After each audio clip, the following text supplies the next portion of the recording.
ninyo rito ang mga iyan, huwag ninyong gawing palengke ang bahay ng aking Ama.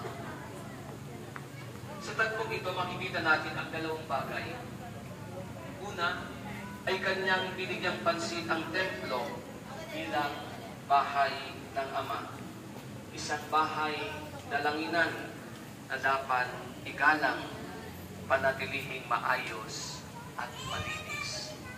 Tayo kaya bilang mga mananampalataya, nandun pa kaya yung paggalang natin sa mga simbahan, sa ating mga chapels, sa ating mga bahay dalanginan?